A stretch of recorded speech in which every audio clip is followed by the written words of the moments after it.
కాకినాడ జిల్లా ముమ్మిడివరం తాళ్లరేవు మండలం కోరంగి గ్రామంలో రైతులకు రాజముద్రతో కూడిన పట్టాదారు పాసు పుస్తకాలను ఘనంగా పంపిణీ చేశారు. సభాధ్యక్షులు దూళ్లపూడి వెంకటరమణ ఆధ్వర్యంలో నిర్వహించిన కార్యక్రమంలో ఎమ్మెల్యే దాట్ల సుబ్బారాజు, తహసీల్దార్ గొల్లపల్లి రాము వీరభద్రరావు పాల్గొని సుమారు 1,050 మంది రైతులకు పాసు పుస్తకాలు అందజేశారు.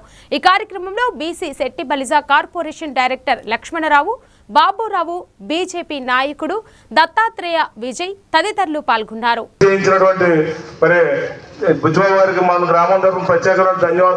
మన లోకల్ నాయకులు అదేవిధంగా ఎమ్మెల్యే గారి సహకారంతో అంత సక్రమంగా పూర్తి చేసి ఈ రోజు మీ ముందుకి తీసుకురావడం జరిగింది. ఈ కార్యక్రమంలో ముందుగా మన ఎమ్మెల్యే గారు మీకు మీడియా మిత్రులందరికీ నమస్కారం. మరి ఈరోజు తాళ్లరేవు మండలం కోరంగి గ్రామంలో ఏదైతే పట్టాదారు బుక్లు పంపిణీ కార్యక్రమం ఏర్పాటు చేయడం జరిగింది. 1100 చిల్లర పాస్బుక్లు ఉంటే 1065 పాస్బుక్లు ఈ రోజు పంపిణీ కార్యక్రమం చేయడం జరిగింది.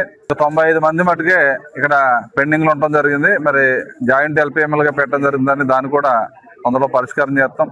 ఏదైతే ఎన్నికల ముందు గౌరవ ముఖ్యమంత్రి చంద్రబాబు నాయుడు గారు ల్యాండ్ టైటిలింగ్ యాక్ట్ రద్దు చేసి మరి మీ భూమి మీ హక్కు మరి రాజముద్రతో పట్టాదారు పాస్ పుస్తకం ఇస్తామని చెప్పి రాష్ట్ర వ్యాప్తంగా పెద్ద ఎత్తున రీసర్వే చేసి మరి ఎవరి భూములు భద్రపరుచుకునే విధంగా మరి లాటిట్యూడ్, లాంగిట్యూడ్ అదేవిధంగా జియో ట్యాగింగ్ కూడా చేసి ఇవ్వడం జరుగుతుంది. ఎందుకంటే ఒకరి భూమిని ఒకరు ఆక్రమించుకోవడం కానీ ఒకరు కబ్జా చేయడం కానీ పరిస్థితి లేకుండా మరి మొదటి విడతలో సుమారు 80 నుంచి 90% పూర్తి చేయడం జరుగుతుంది. మిగిలిన 10 నుంచి 20% భూములు కూడా దానికి జేసీ లెవెల్లో మరి కమిటీలు వేసి అవి కూడా పూర్తిగా రద్దు చేస్తూ